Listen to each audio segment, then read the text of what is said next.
Now I'd like to shift to introducing our keynote speaker today. Well, we couldn't have anticipated at the time that this speaker was scheduled how timely it would be. Given the dramatic markets we've seen over the last month or so, I've been really looking forward to hearing what Dominic Ceci has to say. Dom is Chief Investment Officer for Johnson Financial Group, overseeing a wealth division with more than $40 billion in assets under management. He is responsible for leading JFG's investment team and overall strategy. He oversees the investment committee, portfolio management, and trading operations. He has an MBA from the University of Illinois and received his undergraduate degree from Texas Tech and holds the CFA designation. Dom has been in the investment field since 2011, and before Johnson Financial Group, he was with U.S. Bank.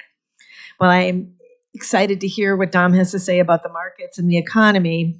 I'm also very interested in the fact that at one point, Dom did stand-up comedy, and I'm sure that skill has been instrumental in maybe defraying some stress among his team lately. But please join me in welcoming Dominic Ceci.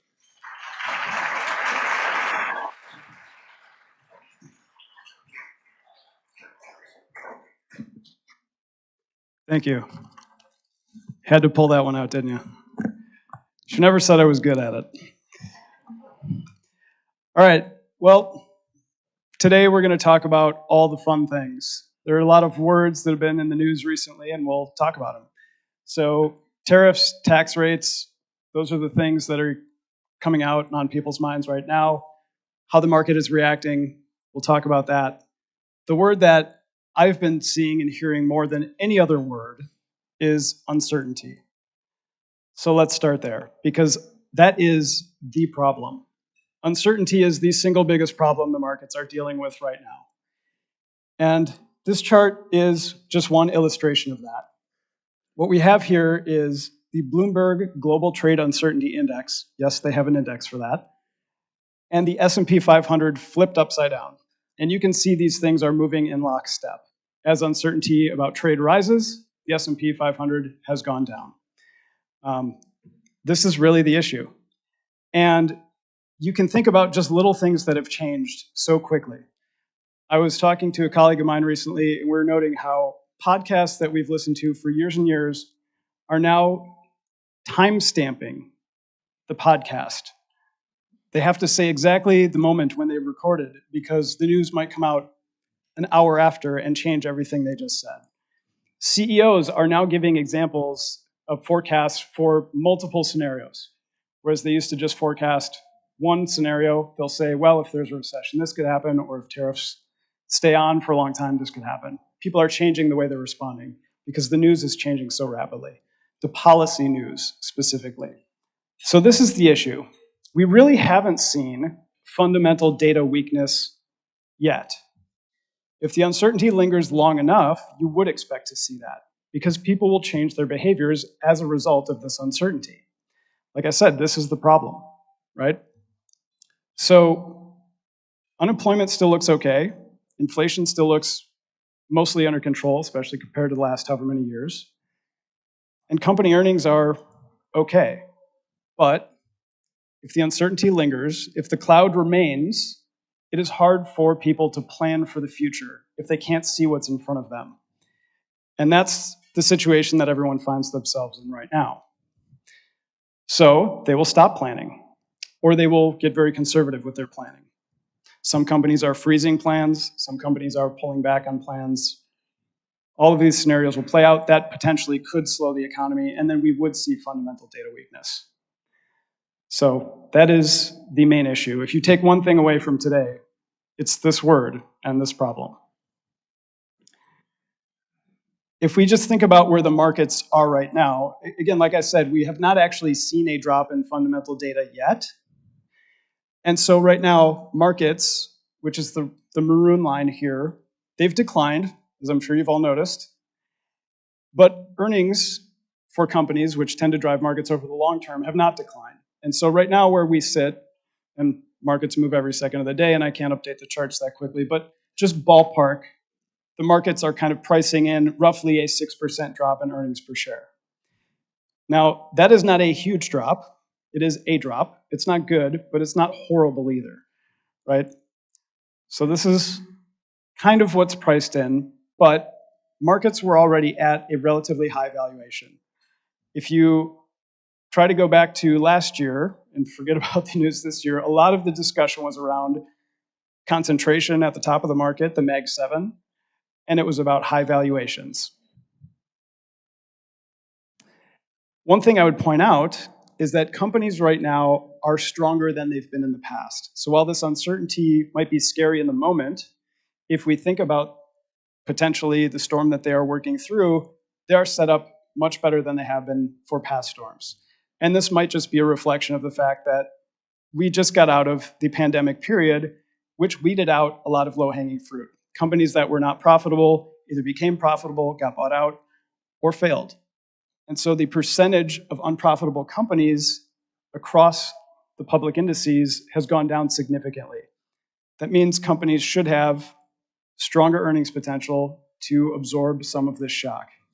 If the shock lasts too long, of course, that will lead into that, and you'll see weakness. But we're in a much better setup because we just went through something else relatively recently. So this chart, I pulled this data off of Google Trends, and anyone can do this. It's a tool that's available for free on Google, and I'll explain to you what you're looking at here. This is essentially the popularity of 3 topics. I wrote about 3 narratives that would drive the markets last year, almost exactly a year ago. The narratives were the election at the time, artificial intelligence, and the Taylor Swift economy, right? Now, the Taylor Swift economy is my cute way of saying that consumer preferences have changed. People have decided to have more experiences and buy less stuff. That's a shifting behavior pattern that we've seen.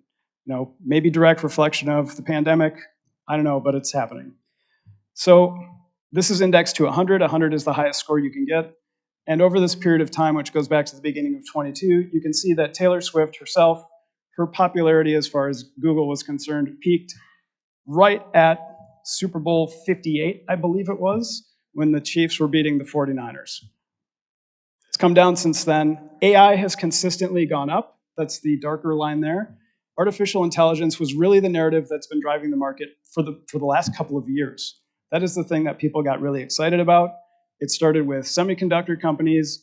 It moved on to second and third derivatives, people thinking about, oh, we need more power for AI, oh, we need more water for AI. Utilities got bought up because of this theme. It really drove the market up until very recently when the red maroon spike, that is tariff, right? Tariff as a topic on Google spikes up and is now as popular as the artificial intelligence trend. And this is just people searching for stuff on Google. This has nothing to do with the markets, but this is what people are thinking about, right? So you think about that narrative. It's contagious. It spreads like wildfire. So tariffs are really something on people's minds, even more so than Taylor Swift, which is really hard to digest. So let's talk about what tariffs actually are.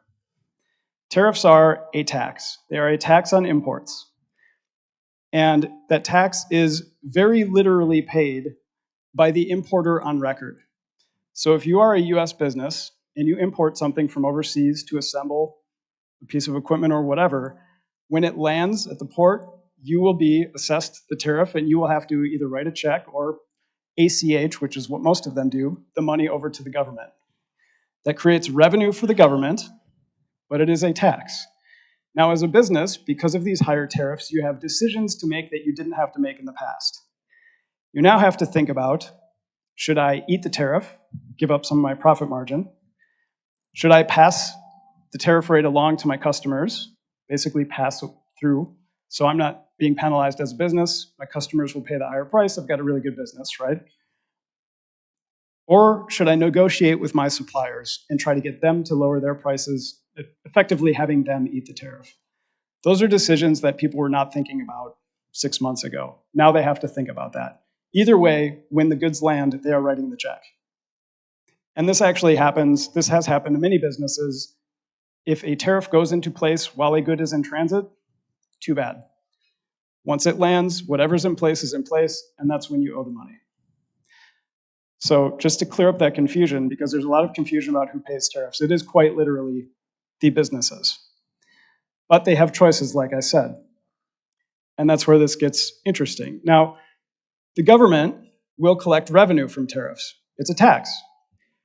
Now, one thing I would caution is there are a lot of estimates right now about what that revenue level will be, what the tariff rate will be, and I think you can kind of take all of those with a grain of salt. Obviously, the news moves very fast. It can change in a tweet or an X, I guess. I don't know what they call it now.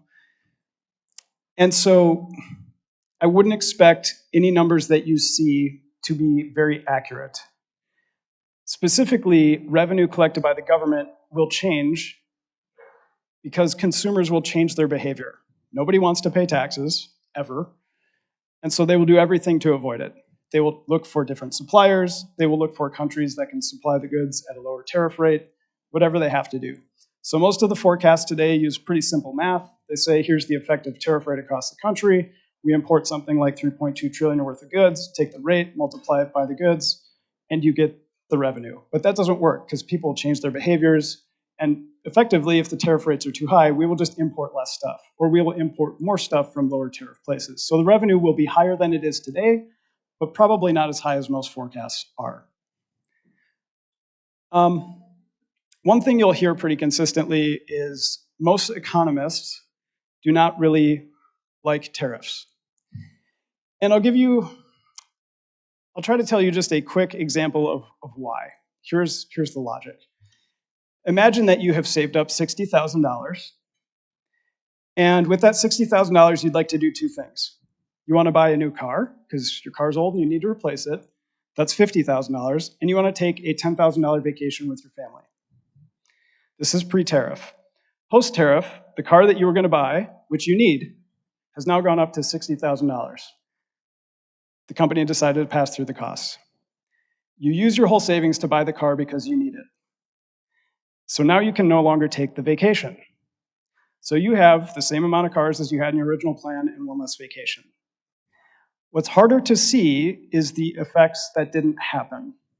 If you had gone on that vacation, you would have spent that $10,000 on flights, on hotels, you would have spent it at restaurants, at the resort, and you would have tipped people, you would have bought things at shops for your kids.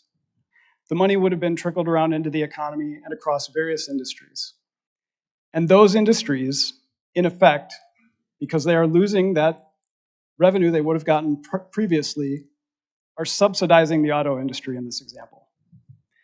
That is why most economists do not like tariffs.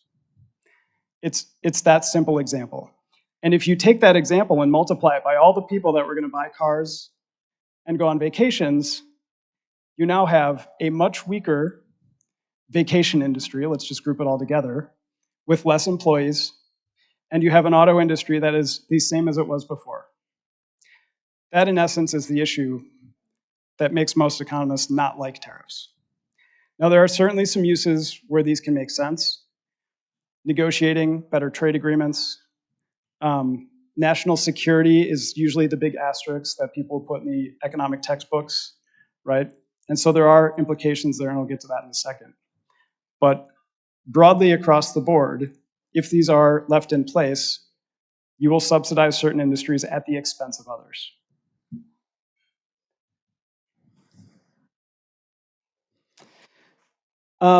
If you are looking for pretty good, up-to-date information, the next couple of slides, I've taken these charts from the Yale Budget Lab, which does a very good job of trying to forecast some of the actual economic impacts of this stuff. And we get these forecasts from a lot of places, but I chose this one because it's free and it's public. And so you can all go out there and find this yourself.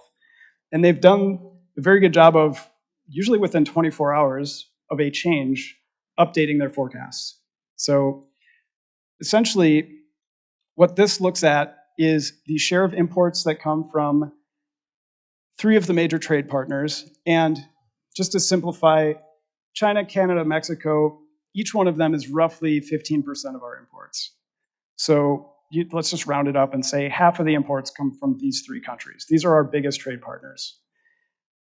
In the current scenario, because the effective rate on China is so high, it forces businesses to substitute if they can, and you would actually expect that China would lose pretty significant share of trade. So you see pre-substitution, they are 14% of our imports. Post-substitution, they would expect it goes to 3. And again, that's just because the rate is so high, most folks won't want to pay it. This is just a visual of that example, right? So you can see China, Canada, Mexico. Canada, Mexico roughly stay the same as a percentage share of imports. They gain a little bit. The rest of the world absorbs a lot of it. And China shrinks significantly as far as what they import to us. Now, interestingly, I have heard some CEOs say, even with tariffs on China at 145%, it's really not enough to change their behavior because they've already priced things to be made in America. One example I heard recently was a piece of metal, something, I can't remember what the guy was making, but he priced it in the US and it was $700. In China, it's $100. 145% tariff gets him to 245. It's still much cheaper. So he'll stay in China for now, right? So businesses will make these decisions. But what does that mean for growth in the United States and across the board? Again, I would stress, you will see a lot of forecasts and a lot of numbers out there. I would not take any of them literally. I would say the magnitude and direction you can put something to, but these numbers will all change, and forecasts, especially economic forecasts, are almost guaranteed to be wrong. But if we have a higher tax rate, you would expect some drag on growth. And so by this estimation, that growth drag is pretty severe right up front, and some of that's just people pausing, trying to figure out what to do next, and so they pause spending. And many of the forecasts I've seen have a recession now in them, but it's usually a pretty shallow recession, right? They're not all created equal. I know recession is a scary word, and a lot of us revert to thinking about the most recent ones in memory, which were the pandemic era, which was very deep but very quick, and then the global financial crisis, which was both deep and prolonged. Those were pretty bad recessions. The standard run-of-the-mill recession, while bad, not nearly what those two were. And that's more what people forecast this one to look like if it happens. And again, you would need uncertainties to stay high for a long period of time so that enough businesses pause what they're doing, pull back on spending, consumers do the same. That's where you get to this scenario. We're probably not quite there yet. But if you get there, it's something more like zero GDP. And this is showing you not the actual GDP level, but what you would subtract off of the base rate. So let's say you forecast just on any given year 2 or 2.5% real GDP. You figure 1.5% drag on that immediately, and maybe 0.5%. They're saying 60 basis points, but again, this is not physics, right? So 60 basis point drag ongoing as long as the tariffs exist. So drag on growth. So if you figured 2% is your base rate, now it's 1.4 growth. What does that mean for the rest of the world? Well, US and China both have an ongoing drag on growth. Canada really gets hit very hard. We are their main trading partner. 80% of what they export comes to us. The rest of the world actually does okay. Other countries pick up, they have lower tariff rates. Some of the goods come into their country, they export more to make up for the gap in China. Again, these are all just scenarios you can play out. The news might actually be changing right now as I'm speaking. So I talked about who literally pays for tariffs, and I gave the scenario of what companies have to make a decision about. Just let's look at one example of that, because these are not the first tariffs we've seen. In the first Trump administration, there were tariffs put specifically on China and various goods. Furniture was one of those things, and so you've got a maroon line here, which is the price of furniture, and the, let's call it teal or gray line, which is essentially the tariff rate on furniture. And you can see those things moved in lockstep. So in that scenario, businesses chose to pass on the price. I would expect, should the tariffs stay in place, you would see more of this happen maybe than most people think. And it might not happen immediately. Some businesses may choose to eat it for a period of time, but if it's prolonged, eventually they will have to pass it through. Some companies are choosing to actually make that very clear to you. They're putting a line item right on the receipt or the invoice that says tariff fee, so you know where it's coming from. We'll see. Some of this depends on the individual goods. Obviously, people have choices. Not all businesses have the same pricing power. So I wouldn't expect this to be uniform one for every single thing that you buy. But in general, prices of things will go up. Now, again, this is a tax, and it's a one-time tax increase, we hope, right? And so it would essentially be a one-time price increase. So next year, as inflation would take a lap on this year's numbers, this would not be recurring inflation, right? Prices adjust to the tariff rate. You have one-time inflation this year. It's all theoretical, right? And then next year, that would not be a recurring thing. So it's a spike in inflation. It impacts lower-end consumers more than higher-end consumers. It's a bigger bite out of their earnings, but that's what you would expect. A big theme that you'll see is decoupling from China. It's going to be really hard. China, there's a lot of issues there for sure, and a lot of the discussions about unfair trade practices apply very specifically to China. But they are very, very good at manufacturing and value-add manufacturing. And what this chart tries to show you is that compared to other alternatives, they have added more value in manufacturing, 10 times more than the next best competitor. It is not that easy to move manufacturing or a supply chain. So a 90-day pause is not long enough to build a factory. It's not long enough to negotiate deals with vendors. It's not long enough to move supply chains. It takes years and years and years. This is one example of the complexity of a supply chain. So we call this the spaghetti chart. The main takeaway here, I would just say, is the complexity, right? And essentially what you are looking at here is Chinese suppliers of strategic goods that the US uses for its own defense. So let's just take the top example of Joint Air-to-Surface Standoff Missile. That line draws to Lockheed Martin. They need electronics, which is the second component down. And there are 305 different suppliers of components that they need for electronics that are in China. That can't be moved in 90 days. That will take time. Should it be moved? Maybe. Like I said, one of the areas where tariffs are effective is making changes for national security reasons. If we think China is a major adversary, we probably don't want them making components that go in our missiles that we would potentially use to defend ourselves from them, if that's a scenario you think is realistic. So this is one of the areas that I would expect, if you break tariffs into 4 categories, China as a standalone, let's just say North America, so Canada and Mexico as a category, product tariffs, and then reciprocal tariffs. Those are probably the most sticky of all of the tariffs that have been announced. And it's for this reason. So while they might not stay at 145% and they may get more specific, this is a big concern for a lot of folks.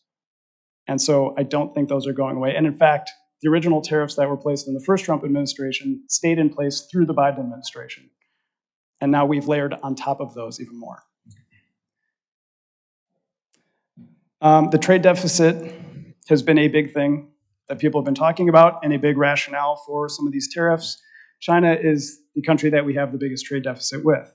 Again, they're really good at manufacturing. They make a lot of really good, sophisticated stuff, also very cheap stuff.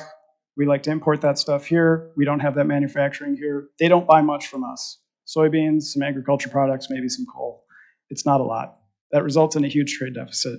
This, in effect, is maybe the main problem that the administration is trying to solve. Now, that's not to say it's worth solving. That's for others to debate. But this is really, when they look at a table of trade deficits, that is, in essence, how they calculated the original reciprocal tariffs. It was kind of that simple. Countries with the biggest trade deficit got the biggest tariff rates. Um, Bond markets, interest rates, those things have been in the news a lot more recently. And there's some credit to the bond market for the 90-day pause. What I would just comment on briefly is there's a pretty important function in financial markets that the Federal Reserve plays. And in order to play that function, it needs credibility. It gained that credibility back in the 80s by putting the US through some pretty tough times. And some of you may have had mortgages back then or paid those very high interest rates for things. They engineered a recession. People weren't happy with it. There's even stories of the president at the time, Ronald Reagan, telling the then Fed Chair Paul Volcker, very specifically, you need to lower interest rates before the election. Now, he said that behind closed doors. They did not have Twitter at the time, so it didn't make the papers, their memoirs. But this is not the first time that a president has pressured a Fed president. This might just be the most public time that it's happening. But the important thing to know is that the Fed's credibility is the reason that they can do what they do. It is part of the reason that the US can have so much debt and keep going. They used to have to actually move interest rates to do things. Now they can just talk. Their words have power now because of the credibility that was established back in the 80s. Anything that would attack that credibility or make people question it would be very bad for financial markets. Very, very bad. You would see it very quickly, probably in the fixed income markets, bond markets, interest rates, and we would see what happened after that. But if there's one thing to truly worry about, it's this. Now, I would say, again, Nixon, Reagan, other presidents have criticized Fed chairs. This is not the first time. Trump did it in his first term. If it goes too far, if he actually attempts to fire the Fed chair, it would honestly probably backfire. There would be a legal standoff, as most predict that the law states that he can't do that. So it would get messy quickly, but markets would react very negatively to this news. And we saw some of that in recent days, right? If this overrides the tariff headline, Fed credibility in question, markets really don't like that story. Another thing I hear a lot is other countries are selling our debt. And so they're manipulating the dollar or moving interest rates or whatnot. And so let's talk about who actually owns our debt and how much debt we have. We have roughly 36 trillion in debt. Foreign owners hold 7 to 8 trillion of that. China is a large holder, but if you just look at the numbers here, they hold roughly 800 billion out of 36. I think that works out to something like 2%. So do they hold a lot? Yes. In total dollar terms, sure. As a percentage of our total debt, 2% is not a huge number. There really hasn't been significant evidence that foreign owners are selling debt. They've been shortening their duration, which is a pretty common thing to do when markets get a little funky, right? You don't want any risk. Duration is a risk you can take, so you shorten duration. That's what they've been doing. In fact, the last Treasury auction, I believe Japan and Canada were the two biggest buyers, and really the levels have not changed significantly. So this is one of those narratives that I think it's people trying to explain what's going on because they don't understand what's going on. But right now, there's no evidence to support the story of foreign owners selling US debt. Very quickly, there's a lot about the Department of Government Efficiency. This is straight off their website. It's an interesting website. There's a lot of data on there. You can go find it on your own. Their estimated savings per their account right now is 155 billion. So I point this out because you can take that 155 billion and you can take the, let's call it 500 billion you might get in tariff revenue and say we can go buy a whole bunch of tax cuts, which is in fact why they've done things in this order. But the hole in the budget is pretty big. We've got a roughly $2 trillion deficit. That's the dotted black line there. And if you've got $2 trillion deficit, $600 billion does not fix the hole. So that's kind of where things stand. I want to leave time for questions in case anybody has any. Can't imagine you would, but.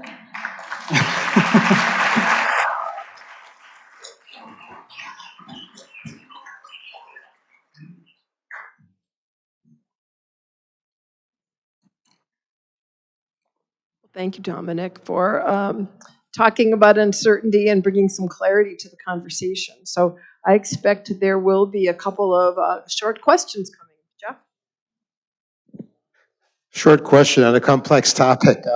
I'll try to be brief. There's a new book out called Uncertainty in Enterprise. You may have been reading it. And you had done so many points about how economists think about uncertainty, complexity, time, et cetera, including strategic issues like our relationship with China, whether we're 12 or 15 years into a 25-year war clock, we don't know. So the question of you as an economist, and I really respect what you said here, you really packed a lot in. What's the responsibility of economists, given all the noise that's out there about return now, return later, et cetera, given how we don't understand the time issue, we don't understand complexity, we don't understand uncertainty, what's the role of the economist to teach us about the things that we need to know that we're not thinking about now? It's a really interesting question. I think getting back to some basic economic principles is maybe what we all need to think about. And a lot of economists throw out very sophisticated formulas and numbers and things, but they're always wrong. They are. A lot of economists treat the economy and the financial markets the same way they would treat physics. And they would love for it to be like physics, but it is not, right? And the simplest example I would give you, if all the market participants stop believing in the market will cease to function. If all of the people on Earth stop believing in gravity, gravity does not stop working, right? So I think there is so much of this, we're going to forecast and tell you, oh, there's this recession and it's this level and these numbers, but just getting back to some really basic economic principles and teaching people the fundamentals of how to think is what they should be focused on. Yeah. Margaret Kane, I think you did a terrific job on a very timely and complicated subject. Thank you. I want to come back to your very first example. I loved it, the $60,000. And my fundamental question is, can't you buy a car that doesn't have a tariff? Is there an American-made car that would come that you could purchase? I'm sorry, say that again? So you assume that the car I'm going to buy, with your example, is now going to be $60,000 because it's going to have this additional tariff on it. But can't I buy a U.S.-made car that doesn't have a tariff? Right. So yes, but the U.S. is not as efficient at making cars as other countries are, right? And so they can't make the $50,000 car. They can only make the $60,000 car. If they could make the $50,000 car, you wouldn't need the tariff or the subsidy in the first place. You need the tariff because they're not competitive. So the tariff helps them be competitive with the more efficient producers.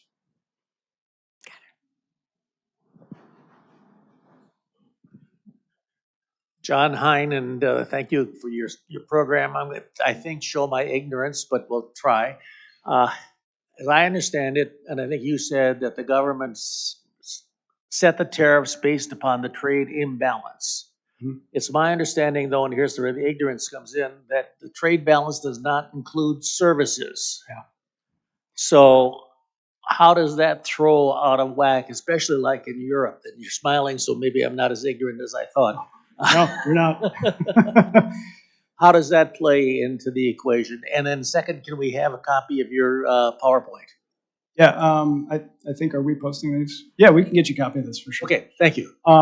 So I'm glad you brought that up. I failed to mention that. Yes, the tariffs are very specifically focused on goods, but we're a services economy. And so we import a lot of goods, but we export services. Now, we still, even including services, we still have a trade deficit with the world. Now, just to get into the semantics a little bit, if you have a goods and services trade deficit, you're buying more of that stuff.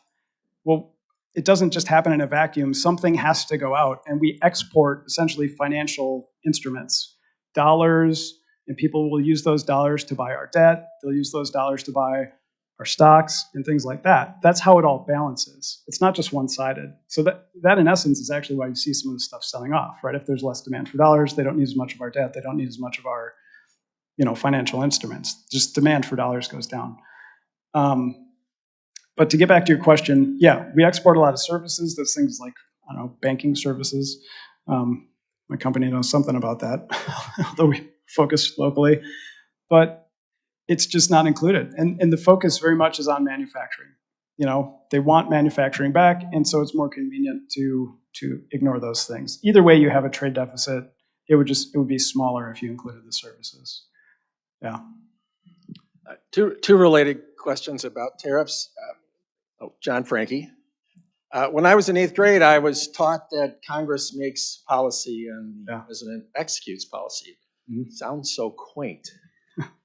But the questions are, is there any sense that Congress might reassert its power to decide tariffs? And do you have an opinion as to whether that would be either now or after the midterms? And do you have an opinion as to whether that would be a good idea? So I'm not going to comment on the good idea because I think that's for each of you to decide. There are already some legal challenges towards some of these tariffs.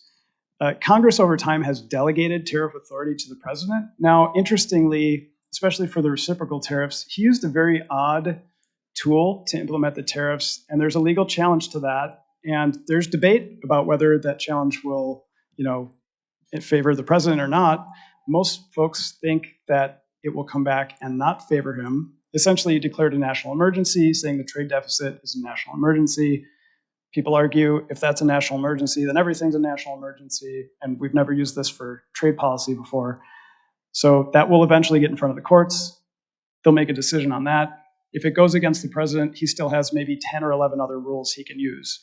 They probably wouldn't be able to be as broad as the current reciprocal tariffs are, but he still has a lot of authority. So to your point, can Congress pull that back? Absolutely. However, and now you're getting on the edge of my knowledge because I'm not a congressional, authoritarian or whatever. It's probably not the right word, but scholar, that's a better word. Because the president has veto power, they would need 67 votes, I believe, in the Senate to actually get something through and override his veto. So they could try to pull back, he could just veto it. I think that's what I've seen, but that's on the fringe of what I understand. And there's already been one example of them. I think some Republicans crossed over. They did have a bill. Obviously, it went nowhere. Hi, my name's Fred Bursch. It seems if the goal here is to balance the budget, we can either cut spending or increase revenue. And if we could find the president a new favorite word other than tariff, he's counting on tariffs to close the gap, which it clearly won't. But the way I see tariffs working, and you can address this, is he's counting on us buying that $50,000 car that also pays a $10,000 tariff so we can close that gap. So the reason we don't want to buy the $50,000 car that doesn't provide a $10,000 tariff is we aren't helping close the gap. So the whole thing is this spinning cyclone. So how do we really explain that this doesn't work and we still have to focus on cutting expenses, and Doge isn't the way to cut expenses, and now we're in a mess. So where do we go from here? So I would argue a little bit on your first point. The goal is not to balance the budget. I don't believe that they tried to make that claim during the campaign, and they've really not claimed that since this new administration has taken office. The goal is to fix the trade deficit. That's their goal, right? I don't think they care about balancing the budget. So, if effectively any tariff revenue that you get and Doge savings that you get would come back as new tax cuts, and the budget deficit would remain roughly the same. They're using these things to pay for tax cuts. But they have no desire to balance the budget. That's not been the primary objective. Okay, so is the way we're really gonna balance, or really deal with the deficit is to buy less? I mean, to starve our country from the goods that we want, that we're currently apparently wanting and buying elsewhere? Yeah, I mean, if you really want to balance the budget, like if you look at this chart on the left, that's the planned government spending. No one wants to touch the third rail of Social Security or Medicare, but those are the biggest things that we spend money on. You can't control the net interest. That's a function of the market and how much debt we have outstanding. Defense spending is only going up. So you really got to be able to dig into some of these entitlement programs and cut spending. Government spending needs to come down.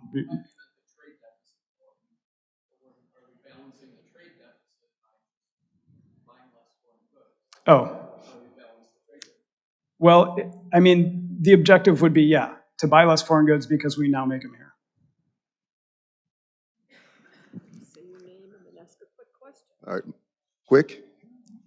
Quick. All 30 seconds is right, all right. So I just have a point and then a question. So the point, Yep. the woman who talked about, can you just buy an American car Mhm. for the $50,000?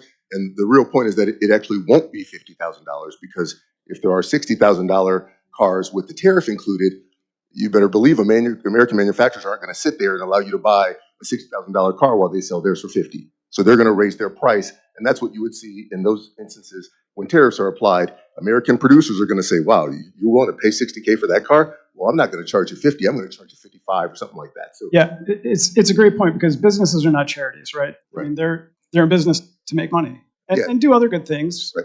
But they're not charities. Yes, that was my only point. I've seen it before. So the other question really is, what do you think our China strategy should be? Because when you showed the whole thing about the Department of Defense, in my head I was saying, man, we've been doing that for so long. Like, that's not the issue. The real issue is the deficit, which you showed. But one, we can't manufacture the way that they can manufacture. Two, in terms of just, we don't have the capacity, we don't have the people, and there's so many things. It would take decades to put all of this together. And so then the question becomes, what's the expectation of companies who are in these spaces? Do they really think that Trump wants them to do that? Or is he just sort of positioning and trying to get? And so there's just, this is what makes me sort of angry, is because you're like, you've got people sitting here, really make real decisions, and the decisions that he's talking about to bring things back on shore, it's just not gonna happen. It's not realistic for the next 15, 20 years in order to really build out the capacity. Yeah, I mean, a more realistic strategy would be to move that manufacturing to other partners that we align with better, right? And if I go back to this chart, the next line down is India. They've been pretty close to trade for a long time. If you move from China to India, some companies have already been doing that. Apple, notably, has manufacturing there. That would probably make a lot more sense, but that would need to be a more globally coordinated effort, right? Because the entire globe, like, China is an export economy, so there's this talk of them having leverage over us, but their consumers buy, maybe 40% of their total expenditures, Chinese consumers, goes towards buying stuff, whereas the rest of the world is something like 60%. They just don't have demand for stuff like we do, so they have to export to everybody else to keep their economy going. So they really need us, but if we're fighting everybody in the world on this global trade, it makes it really hard to just solve that one problem. So if that is the main problem, then that should be the focus, and you would need to settle down on all the rest of it and have a more kind of coordinated strategy. In my mind, I mean, that would make the most sense, but no one's asking me. Yeah. I'm Pat Cronin. Thanks for joining us. A lot of criticism about this whole restructuring of the economy points to the administration has a 1950s, 1960s model of, manufacturing being king and U.S. being able to produce all this great stuff. Problem is, we're not going to see that for a lot of reasons that you mentioned. Others are saying restructuring the economy should not be looking back to the 60s, but we should be looking for, forward to 2035, 2050, et cetera. In your mind, what would restructuring for the future look like? Yeah, if you want manufacturing back in the United States, and let's, if there's critical components we have to manufacture here, the future version of that requires a lot of automation, a lot of automation. And I've talked to and heard from CEOs that have competed with Chinese businesses that make the same products that they do. And to be competitive, it's automation. That's how they get there, right? They need to keep the cost of labor low. There's much more regulation here. There's wage laws and things that they just don't have to deal with over there. And so you got to automate. So this idea that manufacturing can come back to the United States, maybe, but will the jobs come with it? Probably not. And if they do, they're much different jobs, and there's probably a lot less of them. Thank you. Just wrapping up, do you have a joke that you could share with us?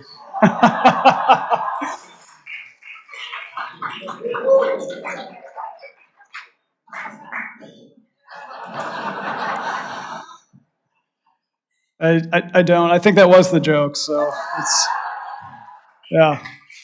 let's wrap it there. Thank you.